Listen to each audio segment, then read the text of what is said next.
ये बहुत बढ़िया पूजा कराते हैं। हाँ ठीक है गुरुदेव, मैं गुरुदेव बताता मेरे को हूँ। एक कॉल आ रही है गुरुदेव, मैं फिर से जुड़ूंगा। हाँ हाँ ठीक है गुरुदेव, मैं बोलता हूँ, बताता हूँ मैं।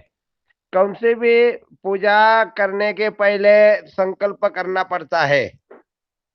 आप किस वास्ते पूजा कर रहे हैं, तो इसी वजह से ऐसा संकल्प, मनोकामना पूर्ति के लिए संकल्प करना पड़ता है। वो संकल्प होने के बाद पहले गणेश जी का पूजन रहता है। गणेश जी का पूजन करने से पंचामृत पूजन, गणेश का षोडशोपचार पूजा, षोडशोपचार पूजा, गणेश जी की पूजा होने के बाद भूमि का पूजन रहता है। आप जहाँ जो भूमि पे रहते हैं वही भूमि की पूजा रहती है, वह भूमि की पूजा करना पड़ती है। फिर उसके बाद कलश स्थापन करना पड़ता है। कलश संजय स्थापन जी, करना संजय जी एक मिनट रोकना चाहता हूँ। संजय एक मिनट रोकना चाहता हूँ। आप इनको क्रम से बताएं। जैसे सबसे पहले पवित्रीकरण, अपवित्रा पवित्रा से पवित्री करना, शिखा बंधन, उसके बाद आचमनी। ठीक है। अच्छा हाँ ठीक है ठीक है हाँ, ठीक है इस ढंग, जैसे मान लो जजमान को आप पूजा करा रहे हैं हाँ और बोलिए। हाँ हाँ हाँ मंत्र सहित बोल के। ठीक है। अच्छा ठीक है ठीक है ठीक है ठीक है। पहले आप उन जहाँ जजमान के घर जाते हैं, उनको पूजा के लिए बिठाते हैं आप तो पहले उनको हाथ में, उनको पहले माथे पे तिलक लगाते हैं। ओम स्वस्ति न इंद्रो वृद्धश्रवाः स्वस्ति नः पूषा विश्ववेदाः स्वस्ति नस्तारक्षो अरिष्टनेमिः स्वस्ति नो बृहस्पतिर्दधातु। ये हो गया जेंट्स का। और लेडीज का भी मंत्र है। तम पत्ने भेराणो गच्छे मदेवा पुत्रैर्भ्रातृभिरोता वा हिरण्यैः न कंग्रभणाः सुक्रोतस्य लोके तृतीये पृष्ठ अधिरोचने दिवाः। ये जो जवान की पत्नी रहती है उनको हल्दी कुमकुम लगाते हैं। फिर बाद में लेफ्ट हैंड में पानी लेके, हाथ में गंगा जल लेके वो अपने सिर के ऊपर छिड़कते हैं। ओम अपवित्र पवित्रो वा सर्वावस्थांगतोऽपि वा स्मरे रेखाक्षम सभायाभ्यंतरम शुचिः सर्वम शुचिः। बाद में उनको आचमन करने के लिए देते। ओम केशवाय नमः, ओम नारायणाय नमः स्वाहा, ओम माधवाय नमः स्वाहा, ओम गोविंदाय नमः। और वो 24 नाम है इसके, वो 24 नाम लेके प्राणायाम करते हैं। प्रणव ब्रह्म ऋषि परमात्मा देवता देवी गायत्री छंदः हेलो। प्राणायामे विनियोगः। प्राणायाम गायत्री मंत्र बोलते हैं। आपो ज्योतिरसमृतम ब्रह्म भूर्भुवस्सुवरोम। उसके बाद में अपना जो सब है, कुल देवता का पहले स्मरण, मातृदेव हेलो। भव पितृदेव भव हेलो, मेरी आचार्य आवाज आ रही देव। है किसी को? हेलो गुरुजी। हेलो, सुन पा रहे हैं? हेलो, हमारा आवाज आ रहा है क्या? हाँ बोलिए बोलिए, आ रहा है। मैं क्षमा चाहूंगा, मैं ये पूछ रहा था, इन्होंने अभी बताया, परामर्श किया कि जजमान के घर जाकर सबसे पहले स्वस्ति तिलक करता है। तो सबसे पहले स्वस्ति तिलक है या पहले पवित्रीकरण?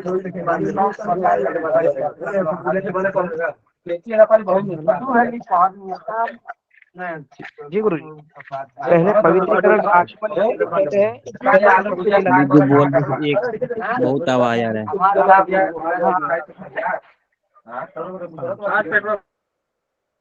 हेलो,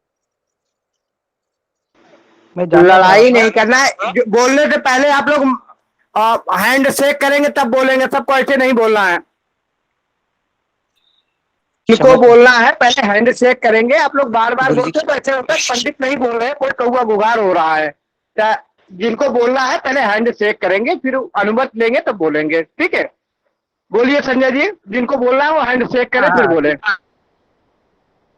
ये देखो, पहले पवित्रीकरण नहीं है, पहले अपने सिर पे माथे पे टीका लगाते हैं, वहां से शुरुआत होती है। फिर उसके बाद में आचमन, और उसके बाद में पवित्रीकरण, उसके बाद में फिर पवित्रीकरण होने के बाद देश काल उच्चार करना पड़ता है। देश काल उच्चार, आज का ऋतु कौन सा है, आज का दिन कौन सा है, आज का नक्षत्र कौन सा है, ये सब बोल के, आज का वार कौन सा है, ये सब बोल के जजमान को पवित्र पहनते हैं। ओम पवित्र तो पवित्र, ओम पवित्र पहनते हैं। वो पवित्र पहनने के बाद आपका जो संकल्प रहता है, आप जो पूजा कर रहे हैं, तो आपकी मनोकामना कौन सी है, तो उसका संकल्प करते हैं वो सब। और आपके घर में सुख शांति आरोग्य ऐश्वर्य धन धान्य संतति संपत्ति प्राप्त्यर्थम अपने पुत्र से कन्याकाया विद्याभ्यास यश जय कीर्ति प्राप्त्यर्थम शत्रुकृत जारण मारण स्तंभन मोहन उच्चाटन, ये सब संकल्प में रहता है। आपको जो जो ऐसा करना है तो ऐसा संकल्प करते हैं। फिर उसके बाद में संकल्प होने के बाद गणेश जी का पूजन करते हैं। पहले गणेश जी का पूजन करने के बाद अपन जो भूमि पे रहते हैं, वो भूमि पुण्यावाचन बोलते हैं। भूमि की पूजा रहती है, भूमि की पूजा रहती है, भूमि का आशीर्वाद लेना है, भूमि की पूजा करके बाद में अपना कलश स्थापन करने का है, उसको बोलते हैं पुण्यावाचन। पहले तो कलश के मंत्र रहते हैं, ओम तत्वाजामि ब्रह्मणा वंदमानस्तदा शास्ते यजमानो हविर्भिः आहेणमानो वरुणे क्षमा हवोध्यरुषं। चाहूंगा मैं। हेलो गुरुजी, क्षमा चाहूंगा मैं, एक बात बोलना चाह रहा हूँ। बोलिए बोलिए। आवाज आ रही है गुरुजी?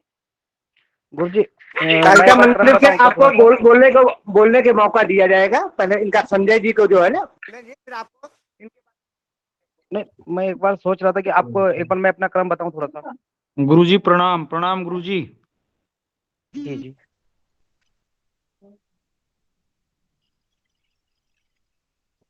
ओम प्रकाश मिश्रा लेफ्ट कर गया। जी कालिका जी बोलिए, कालिका मंदिर से बोलिए। मैं बता रहा था कि कुछ हमारे द्वारा जो क्रम बनाया गया है उसका एक बार क्रम बताएंगे? बताइए ना, आपके उधर का कौन सा क्रम, कैसा क्रम है वो भी बताइए। इधर का नहीं, उधर का नहीं, हमारे इधर का नहीं गुरुजी। नित्य कर्म पूजा प्रकाश जो बना हुआ क्रम है, के बारे में अच्छा बोल रहे हो। नित्य पूजा, आपके नंबर नित्य पूजा। देवकी नंदन ठाकुर, इधर करो जी। अरे मेरा वो ले रहे हो, योगी दारी ले मेरी। नित्य पूजा प्रकाश जो है उसके अनुसार बता रहे हैं। सुन पा रहे हैं? मेरा कहने का मतलब ये है कि जिस हिसाब से ये अध्ययन अध्यापन चल रहा है, चलने दीजिए। पूजा प्रकाश अलग है और ये नवदुर्गा की अलग है। सबकी अलग अलग विधि विधान होता है और अलग अलग देश काल संस्कृति के अनुसार सबकी अलग अलग व्याख्या है। जैसे कोई देश में अलग हिसाब से होता है, दूसरे जगह दूसरे हिसाब से। लेकिन गुरुजी क्रम तो ये रहेगा ना?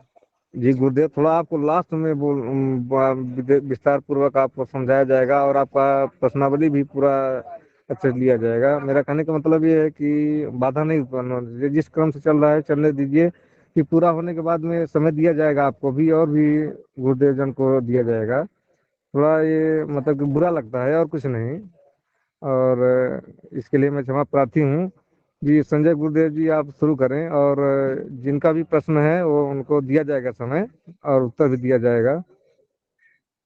जी संजय गुरुदेव से निवेदन है कि आप आगे कार्यक्रम चालू रखें। ठीक है, कोई दिक्कत नहीं। और किसी को कोई प्रश्न है तो बोलिए, जवाब भी हम दे देंगे। और कैसा है, अभी ये जो भाई साहब बोले देश काल अनुसार पूजा रहती है, ऐसा है। अभी इधर हमारे इधर ऐसा रहता है, यूपी में अलग रहता है, एमपी में अलग रहता है। जितना जैसा देश काल है ऐसा पूजा करना रहता है, ऐसा है। जी गुरुदेव, तो मैंने अभी भी ऐसा कैसा सुना है, था, देश काल कुल के अनुसार थोड़ा अलग अलग रहता है। अलग जी अलग इसके लिए रहता क्षमा है, चाहता हूँ। अलग अलग। और हाँ। जो कालिका मंदिर से हैं गुरुदेव जी से मैं बारंबार प्रार्थना करता हूँ, आप बुरा नहीं माने और कोई भी जान बुरा नहीं माने। इसके लिए थोड़ा मैं क्षमा प्रार्थी हूँ बारंबार। और फिर आप सभी को प्रश्न करने का और समझने का भी अवसर दिया जाएगा। थोड़ा जो चल रहा है उस क्रम को चलने दीजिए। जी जी संजय गुरुजी, कोई गुरुदेव बात जी, नहीं। जी संजय गुरुदेव जी जी, गुरुजी। आप कृपा करके आगे कार्यक्रम बढ़ाइए। हाँ ठीक है ठीक है। अभी पहले से बोलता हूँ, संकल्प होने के बाद पहले गणेश जी का ध्यान करना है। गणेश जी का ध्यान करके भूमि का ध्यान करना है।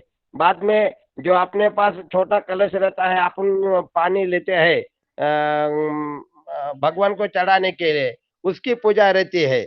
उसके बाद में शंख घंटी का पूजन रहता है। उसके बाद में सूर्य का स्मरण रहता है, पूजन रहता है।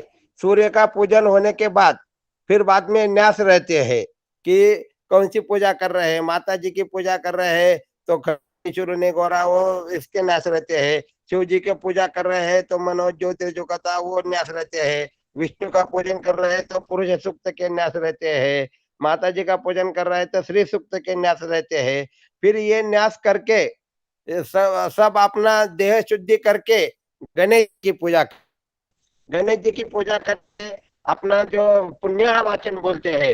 पुण्य वाचन बोले तो क्या कि पुण्य और वाचन, तो पुण्य वाचन बोले तो कलश रहता है। वो कलश की पूजा करते हैं, उसमें कलश में जल डालते हैं, दुर्वा डालते हैं, आम के पत्ते डालते हैं, सुपारी डालते हैं, पैसा डालते हैं और सर्वौषधि रहती है वो काढ़ी डालते हैं। और ये सब पूजा करके वो कलश नारियल रखते हैं।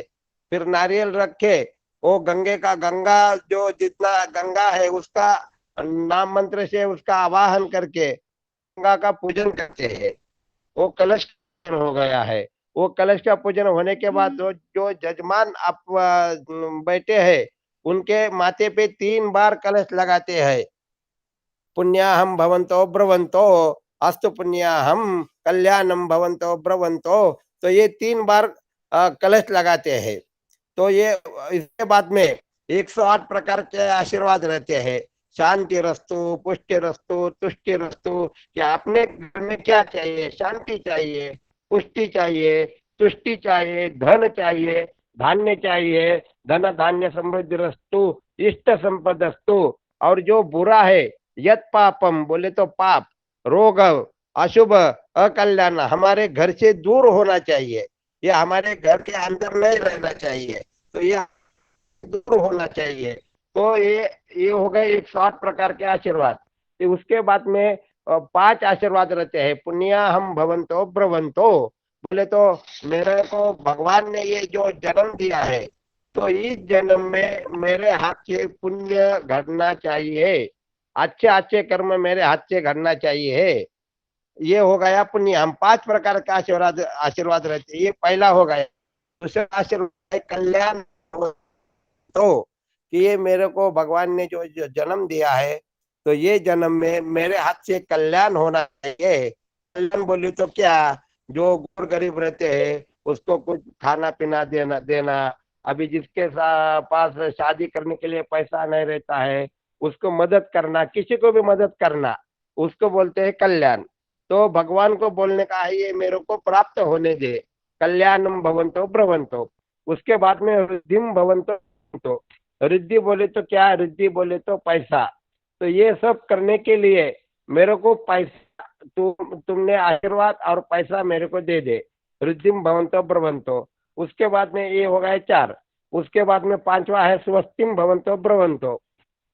तो ये जो मेरे को तुमने सब दिया है तो ये पूरा मेरा जो उम्र है तो पूरा उम्र होने के तक मेरे को अच्छा रहने दे। मैं तो क्या बहुत सारा दिया है, पैसा दिया है, सब दिया है, घर दिया है बड़ा, लेकिन क्या पैसा दिया है, डायबिटीज है, कुछ खाने को नहीं आता है। हाँ, तो ऐसा नहीं चाहिए। मेरा जो स्वास्थ्य है वो भी अच्छा दे, मेरे को होने दे, ये भी अच्छा स्वास्थ्य मेरे को रहने दे। तो इसीलिए इसको बोलते हैं पुण्याहवाचन। गणपति पूजन पुण्याहवाचन बोलते हैं उसको। ये पुण्याहवाचन होने के बाद जो जजमान है उसको ऑक्शन कर लेते हैं। कि ऑक्शन कब कब करते हैं? ऑक्शन करने से अपना आयुष्य जो रहता, आयुष्य जो होता है तो वो बढ़ जाता है आयुष्य। तो आयुष्य बढ़ने के लिए वो ऑक्शन कर देते हैं। तो ऑक्शन वो हर दिन क्या तो नहीं होता है। तो ऐसे जब पूजा पाठ करते हैं तो उसी समय जब ऑक्शन करते हैं तो उधर भगवान आते हैं। तो भगवान आपको आपका आयुष्य बढ़ा देते हैं। तो ये हो गया ऑक्शन हो गया। उसके बाद में वो ऑक्शन होने के बाद वो नांदी श्राद्ध विधि रहता है। नांदी श्राद्ध बोले तो क्या है, जो अपने पितर गुजर गए हैं, दादाजी, पिताजी, दादाजी, परदादाजी, माताजी, नानी जी, ये जो गुजर गए हैं तो उनका श्राद्ध रहता है। तो जो दो प्रकार के श्राद्ध रहते हैं, एक वो पितृपक्ष में करते हैं उसको बोलते हैं श्राद्ध, और ये पूजा के टाइम में करते हैं उसको बोलते हैं नांदी श्राद्ध। बोले तो आपका आप पूजा कर रहे हैं, तो पूजा कर रहे हैं तो आपको कुछ आनंद होगा, तो इसीलिए तो पूजा करते हैं ना, तो इसीलिए बोलते हैं उसको नांदी श्राद्ध। तो वो नांदी श्राद्ध करते हैं। तो उसके बाद में अपने जो गुजर गए पितर उनको बुलाते हैं, उनको आसनस्थ कर देते हैं, उनको बिठाने के लिए दर्भ रहते हैं, वो कुश रहते हैं, कुश, वो कुश का आसन देते हैं। फिर उनको फूल चढ़ाते हैं। उनको पितरों को क्या खीर बहुत पसंद रहती है, तो उनको पंचम देते हैं। तो फिर उसके बाद में उनको वापस भेज देते हैं, उनको बोलते हैं कि आप हमें आशीर्वाद दे दीजिए। तो ये हो गया नांदी श्राद्ध। नांदी श्राद्ध होने के बाद कि ये पूजा कौन कर रहा है, तो उसका पहला गोत्र, उसका गोत्र बोलते हैं। ये कौन से गोत्र है, काश्यप गोत्र के है, भारद्वाज गोत्र के है, कौंडिन्य गोत्र के है, और कौन से आत्री गोत्र के है। तो ये उनका गोत्र बोल के, उनका सरनेम बोल के, उनका नाम बोल के ये आज ये पूजा कर रहे हैं। तो उसके बाद में जो पंडित रहते हैं, पंडित रहते हैं, तो पंडित को वर्णी देना पड़ता है, पंडित जी को भी। तो पंडित जी को वर्णी देना पड़ता है, तो पंडित जी का भी गोत्र उच्चार करना पड़ता है। पहले आचार्य रहते हैं, आचार्य होने के बाद उसके बाद में ब्रह्मा रहते हैं, ब्रह्मदेव रहते हैं। तो उसके बाद में गणपति बोले तो गणपति रहते हैं, उसके बाद में सदस्य रहते हैं, और उसके बाद में ऋत्विक रहते हैं। तो आचार्य होने के आचार्य तो कुछ काम नहीं कर सकते। आचार्य क्या करते हैं, ये बोलते हैं कि ये तुम काम करो, तो ब्रह्मदेव करते हैं काम। तो ब्रह्मदेव क्या बोलते हैं, फिर गणपति को बोलते हैं। फिर गणपति क्या करते हैं, जो अपने बाकी के पंडित रहते हैं तो उनको ये कर देते हैं, बुला लेते हैं। फिर उसके बाद में क्या करते हैं, और शिक्षाबंधन करते हैं। नमो नमः गुरुदेव, नमो नमः। थोड़ा ब्रेकअप किया जाए। कुछ आचार्य गण विद्वान जन हाथ उठाए हुए हैं और कुछ बोलना चाहते हैं। थोड़ा 2 मिनट 1 मिनट के लिए थोड़ा समय दिया जाए। ये ओम प्रकाश गुरुदेव जी शायद कुछ बोलना चाहते हैं, और सुरेंद्र जी, तो स्वागत है। गुरु जी के लिए ही बोल रहा था। गुरु जी को काफी समय से कुछ बोलना चाहते हैं।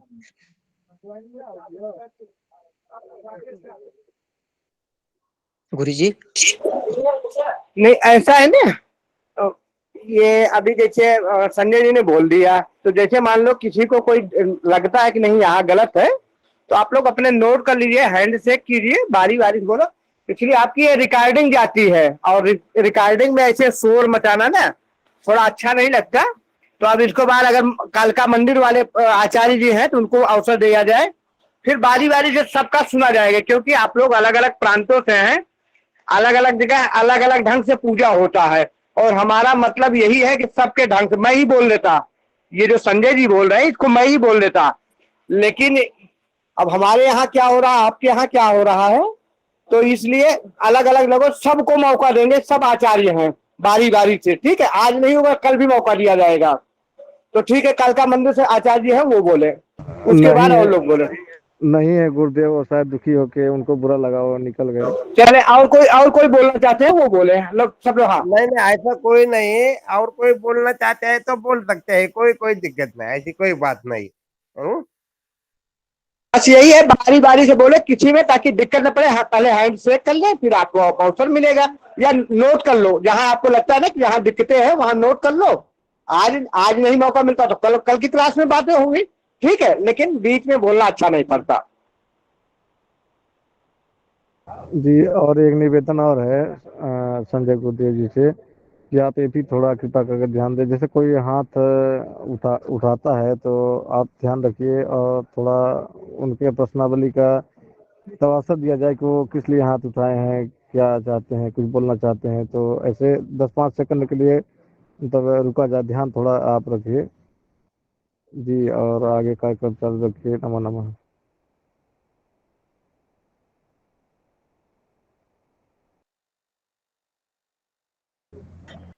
जी संजय जी, अपना क्रम को जारी रखिए। और अगर कोई हैंड राइज करे, मतलब हैंड को उठाए, तो उसके प्रश्न के लिए 10 मिनट के 10 सेकंड के लिए रुक जाइएगा कृपया ठीक है, जी। ठीक है, ठीक है, कोई कोई दिक्कत नहीं है। ठीक है, ठीक है, ठीक है। तो वो उसके बाद में दिशा बंधन रहता है, वो सरसप रहती है। हाँ, सरसों सरसों मालूम है ना आपको? तो वो पीली सरसों सरसप रहती है। तो वो जो अपना जो दिशा है, दश दिशा है, तो वो मंत्र बोल के दश दिशा को वो सरसप डाल देते हैं। तो सरसप क्यों डालते हैं? तो सरसप इसीलिए डालते हैं, तो उसमें इतनी पावर रहती है कि जो पहले लोग क्या वो यज्ञ करते थे, तो राक्षस लोग थे वो। तो राक्षस क्या करते थे, उधर आते थे, यज्ञ का नाश यज्ञ होने देते थे। तो फिर क्या करते थे, ये ऐसी सरसप जो है वो 10 दिशा में डाल दिया, तो राक्षस वहां आते नहीं है। तो अभी तो राक्षस नहीं है, तो लेकिन ऐसे प्रवृत्ति के लोग है रहते हैं, तो इसीलिए वो दिशा बंधन करना पड़ता है। वो 10 दिशा में वो सरसप डालना पड़ता है। उसके मंत्र रहते हैं, कृणुकोपा जहा प्रचितिन्न प्रतिविंजा ही राजे वाम वाम इवेना, ये ऐसे मंत्र रहते हैं। और 10 दिशा में ये मंत्र डाल देते हैं, और 10 दिशा में फिर उसके बाद में पंचगव्य करण करना पड़ता है। वो पंचगव्य बोले तो अपनी गौ माता रहती है, उससे जो 5 तैयार होते हैं, उसमें क्या तैयार होता है, गोमूत्र, दूध, दही, तूप, ये जो है होता है। तो ये सब इकट्ठा करके वो मंत्र बोल के वो सब जगह अपनी पूजा का जो जगह है वहां वो प्रोक्षण करना पड़ता है। अपवित्र पवित्रो वा सर्वावस्थांगतो विवा यस्मरेत पुंडरीकाक्षम सभायाभ्यंतरम शुचि, ये ऐसा बोल के ये सब अपनी जो जगह है वहां वो प्रोक्षण करते हैं। और जो जजमान बैठे हैं उनको भी ये पराक पीने के लिए देते हैं। हाँ, उसका ये मंत्र है, यत्वगस्ति गतम पापम देहे तिष्ठति मामके प्राशनात् पंचगव्यस्य दहत्यग्निर्वेन्धनम। बोले तो ये जो गोमूत्र है, ये जो पंचगव्य है, ये पीने के बाद अपने अंदर शरीर में जो बुरा है वो अग्नि में जैसा डालने के बाद भस्म हो जाता है। तो अपने अंदर शरीर के अंदर जो बुरा है वो पंचगव्य से सब खत्म हो जाता है। इसका अर्थ ऐसा बोला है इसका अर्थ। तो ये पंचगव्य हो गया है। उसके बाद में आप जो यज्ञ कर रहे हैं, कौन सा यज्ञ कर रहे हैं, गणेश यज्ञ कर रहे हैं क्या, शिव जी का यज्ञ कर रहे हैं क्या, माता जी का यज्ञ कर रहे हैं क्या? तो उसके बाद में मातृ का पूजन रहता है। मातृ का पूजन बोले तो षोडश मातृका रहती है, अपनी जो कुल माता रहती है, तो उसका परिवार रहता है, षोडश मातृ का पूजन रहता है। तो वो 16 सुपारी की पूजा करते हैं, और जो अपनी कुल माता है उसको मेन रख के करके उसको साड़ी, बिंदिया ये अर्पण करते हैं। वो मातृका का भी पूजा रहता है। उसके बाद में 64 योगिनी का भी पूजा रहता है। उसके बाद में 64 योगिनी रहती है। ये जो योगिनी का 64 योगिनी का मंदिर है, अभी गुजरात में मंदिर बनाया है मोदी जी ने। ये मंदिर बनाया था 2014 में, 13 में चालू कर दिया था। 2014 में वो मंदिर बनाया था, और उसको एक उधर एक लक्ष्य चंडी अनुष्ठान किया था मोदी जी ने। तो ये उस अनुष्ठान में भी हम गए थे उधर। तो उसके बाद में मोदी जी ये चुन के आ गए, सब पंत प्रधान हो गए हैं। तो माता जी की इतनी शक्ति रहती है, और मोदी जी को तो इतनी भी बहुत शक्ति माता जी ने दे दी है। हाँ, तो वो इधर राजकारण का कुछ ये नहीं है, लेकिन जो है वो आपको मैं बता रहा हूँ, ये ऐसा है। तो मोदी जी ने 64 योगिनी का मंदिर वहां अंबाला में गुजरात में अंबाला बोल का एक सिटी है, वहां उधर मंदिर बनाया है। तो वो उधर उनकी स्थापना कर दी है मोदी जी ने। और वहां 1 लक्ष चंडी पाठ सप्तशती का, दुर्गा सप्तशती जो है ना, तो उसका 1 लाख पाठ करके उसका तत्दशम 10% हवन भी किया था उधर। वो 4 महीना पूजा चल रही, कर गए थे वो पूजा करने के लिए। तो उसके बाद में वो इसकी पूजा 64 योगिनी की स्थापना करना पड़ता है। वो 64 योगिनी की स्थापना होने के बाद वास्तु की स्थापना रहती है। वास्तु वास्तु पीठ रहता है उसका 64 उसके वास्तु के देवता है। शिखिने नमः, पर्जन्य नमः, ये ऐसे 64 देवता है वास्तु की। तो वो वास्तु की स्थापना करना पड़ता है। वास्तु की स्थापना करने के बाद जो अभी मुख्य देवता है वो सर्वतोभद्र रहता है। गणपति का रह गया तो उसका गणेश भद्र रहता है। विष्णु का रह गया तो अलग रहता है। तो जो शिव जी का रह गया तो चतुर्दश लिंग तो भद्र रहता है। ये ऐसा भद्र रहते हैं। तो वो स्थापन करते हैं, वो स्थापन करते हैं। और वो स्थापन होने के बाद उसके बाद में जो आप पूजा कर रहे हैं, अभी शिव जी का पूजा कर रहे हैं, तो शिव जी का पंचामृत अभिषेक करके, शिव जी का रुद्र का ऊपर अभिषेक करके उधर शिव जी की स्थापना करते हैं। फिर वो शिव जी की स्थापना होने के बाद क्षेत्रपाल रहते हैं, 51 क्षेत्रपाल 51 क्षेत्रपाल रहते हैं। तो वो उनकी स्थापना करना पड़ता है। क्षेत्रपाल की स्थापना होने के बाद नवग्रह रहते हैं। नवग्रह जो है आपने अभी गुरुजी बताते हैं, आप सब पढ़ते हैं, सूर्य, चंद्र, मंगल, बुध, गुरु, शुक्र, शनि, राहु, केतु। ये 9 ग्रह नहीं, ये पूरे 47 नवग्रह है, 47 है। आदि देवता और प्रत्यादि देवता। ऐसे सूर्य के अगल बगल में 2-2 रहते हैं, इधर एक लेफ्ट हैंड में एक, राइट हैंड में एक। चंद्र के भी लेफ्ट हैंड में एक, राइट हैंड में एक। ऐसा नवग्रह का रहता है। उसके बाद में गणपति रहता है। उसके बाद में दुर्गा रहती है। ये 7 ग्रह रहते हैं। और उसके बाद में 10 दिक्पाल रहते हैं। ओ पूर्वे इंद्राय नमः, अग्नये नमः, दक्षिणे यमाय नमः, नैऋत्ये नैऋत्ये नमः, पश्चिमे वरुणाय नमः, वायव्ये नमः, उदिते सोमाय नमः, ईशान्ये ईशान्ये नमः, ऊर्ध्वाय नमः और ब्रह्मणे नमः। एक ऊपर और एक नीचे, ऐसा बोल के पूरा 47 नवग्रह है। ये नवग्रह का पूजा करना पड़ता है। उसके बाद में नवग्रह की पूजा करने के बाद रुद्र कलश की पूजा रहती है। शिव जी का रुद्र कलश, शिव जी की स्थापना करना पड़ता है। अभी आप बोलेंगे इतना पूरा भगवान है, लेकिन शिव जी को क्यों उधर पूजा करना है, बाकी के भगवान की क्यों नहीं पूजा करते? तो इसीलिए भी एक ऐसा इतिहास हो गया है। तो दक्ष राजा था। दक्ष राजा ने एक यज्ञ का आयोजन किया है, अनुष्ठान का आयोजन किया यज्ञ का। तो उसने बहुत जो सब ऋषि मुनि है, भगवान है, सबको बुलाया, वो यज्ञ के लिए आमंत्रित कर दिया। लेकिन उन्होंने शिव जी को आमंत्रित नहीं किया। शिव जी को क्यों नहीं आमंत्रित किया? कि दक्ष राजा की जो बेटी पार्वती, उसने शिव जी के साथ विवाह किया था। शिव जी की पत्नी जो पार्वती है, वो दक्ष राजा को मंजूर नहीं था। वो बोल रहा था वो शिव जी है, वो स्मशान में रहता है, वो भस्म लगाता है, उसके पास कोई कपड़ा नहीं, कुछ नहीं, उसके साथ काय तू शादी करती है। ये गुरु जी को तो बहुत ज्यादा ऐसा कथा मालूम है, मेरे को तो थोड़ा थोड़ा मालूम है, तो ये बताता हूँ मैं। तो वो दक्ष राजा बोल रहा था कि उसके साथ शादी नहीं करना है। तो पार्वती बोली नहीं, वो मेरे को करना है तो शिव जी के साथ ही शादी करना है। तो पार्वती ने शिव जी के साथ शादी किया।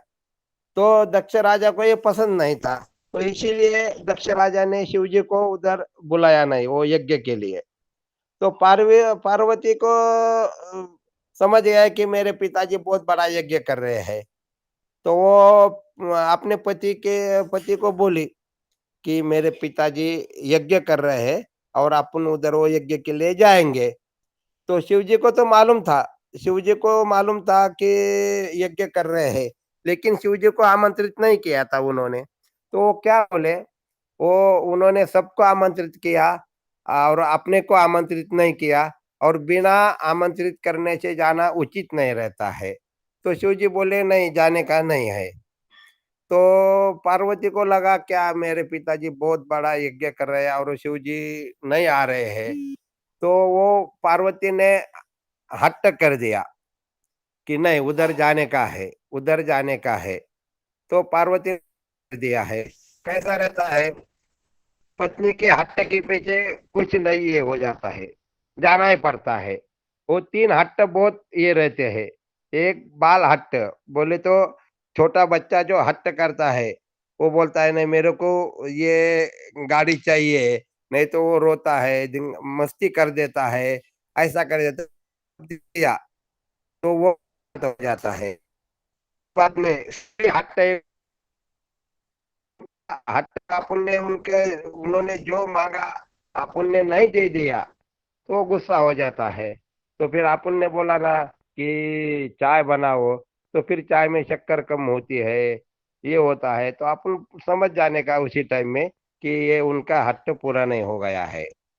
तो शिव जी गए, वो पार्वती के हट्ट के वजह से जिद कर रहे थे पार्वती, तो जिद के वजह से शिव जी गए उधर। चलो बोले जाने दो, क्या अपनी पत्नी है, जिद कर रहे हैं, तो शिव जी चले गए।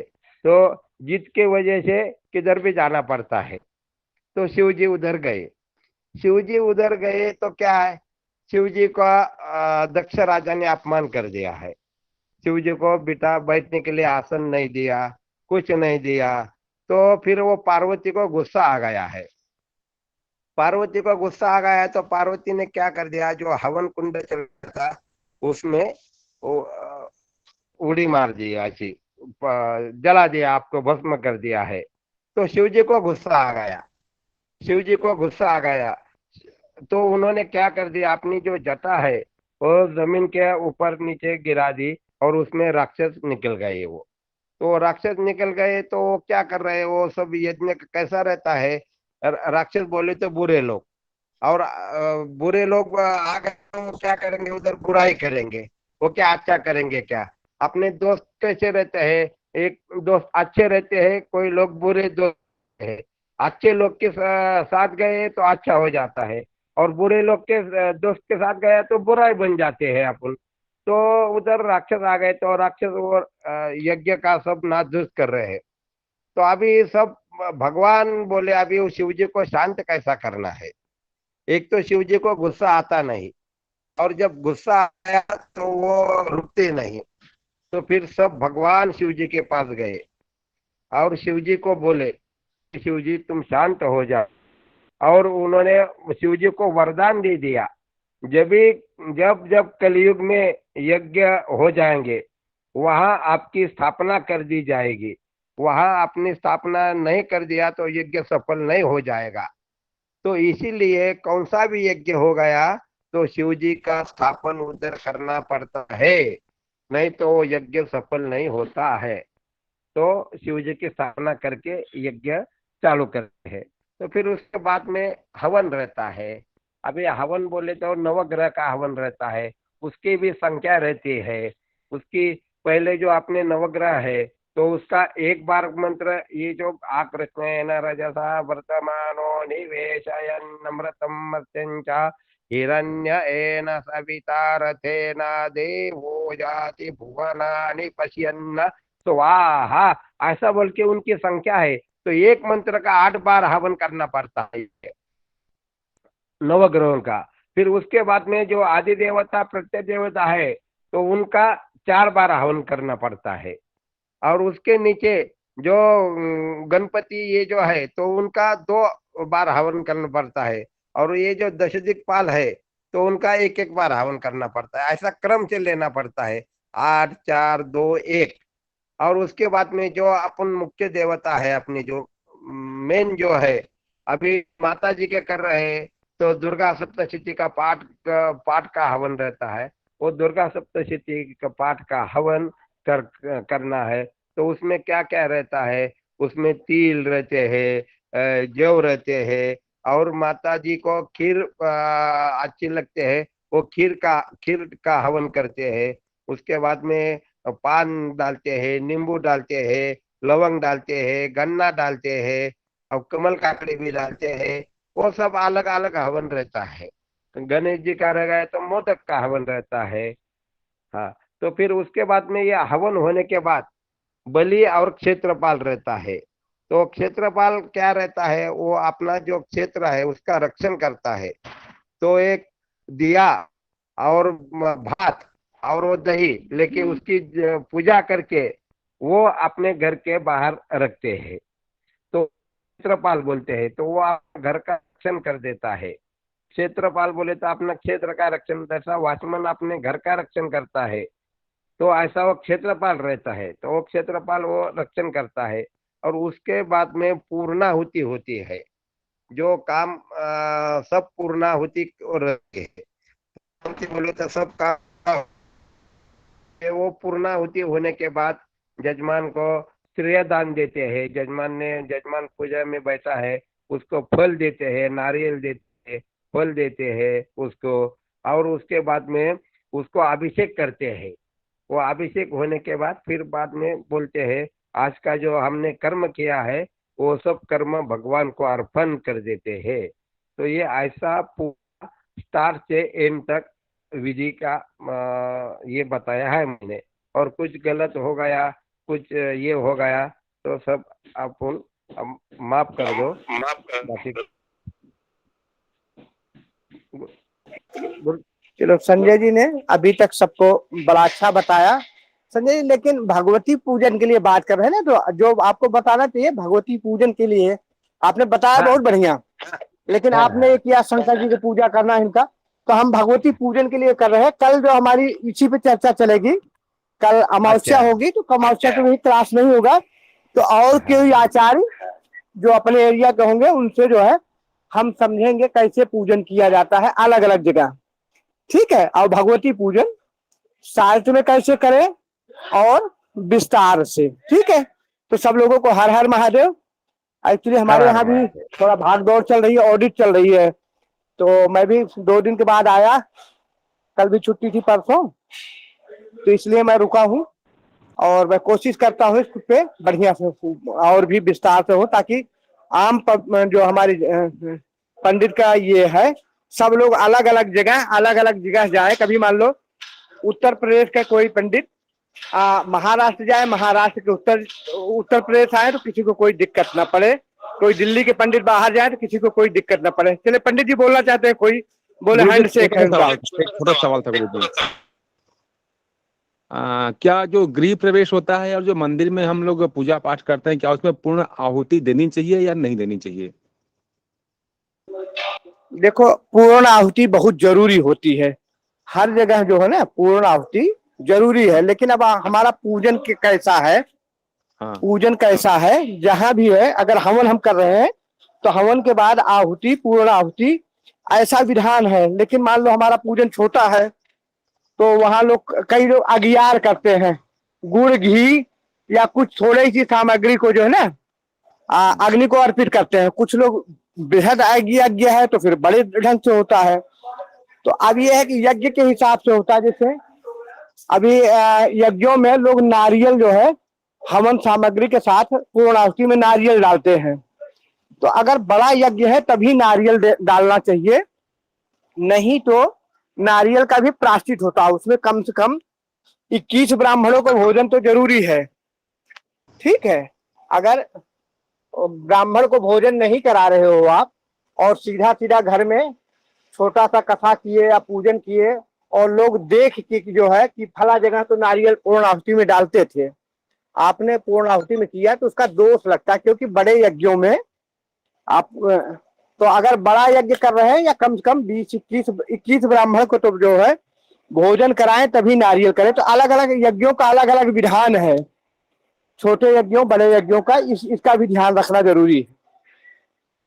बिल्कुल बिल्कुल बिल्कुल। ठीक है। हाँ जी जी।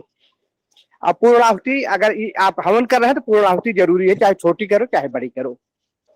ऐसा मैंने सुना था कि जहाँ पर नूतन गृह प्रवेश हो रहा है वहां पर और कोई बड़ा मंदिर है तो वहां पर पूर्ण आहुति नहीं देनी चाहिए। नहीं नहीं है, क्या पूर्णाहुति होती है। पूर्णाहुति गृह प्रवेश की पुस्तक में भी कर्मकांड की जो पुस्तकें हैं उसमें दिया गया है, क्योंकि वहां जो यज्ञ होता है ना, आपके वेदियां बनाई जाती है। जी ठीक है।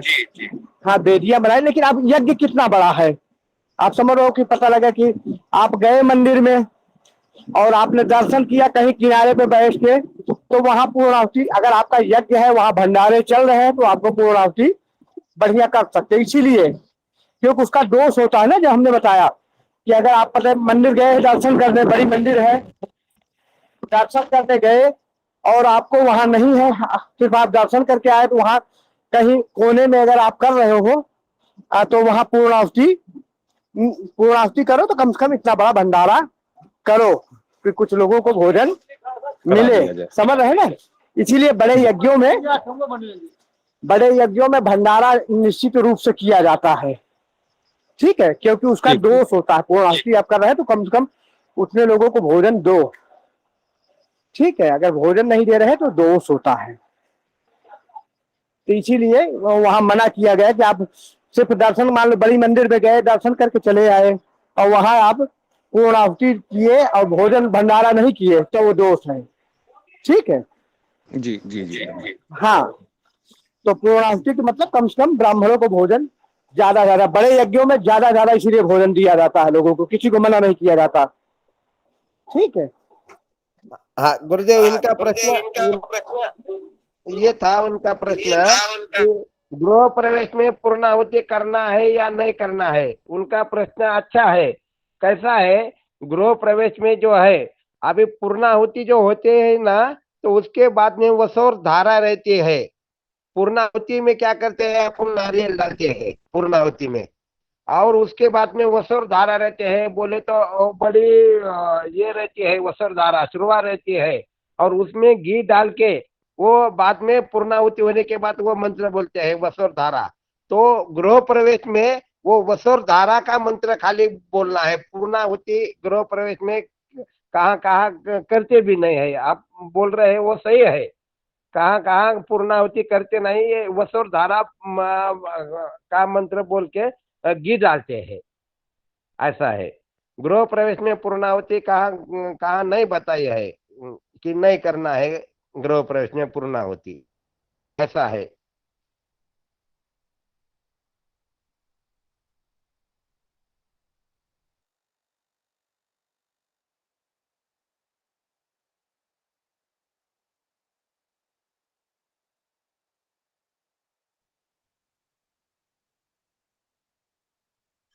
समय भी हो गया कक्षा का। जी गुरुजी, अगर आपकी आज्ञा हो तो कक्षा को विराम करें। जी जी, इस समय जो है समय ज्यादा होगा। सब लोगों को शुभ रात्रि, हर हर महादेव, और सबको जो है शांति पाठ के साथ विराम। जी प्रणाम गुरुजी। विकास पाठक जी हमारे साथ जुड़े हुए हैं, काशी वाले।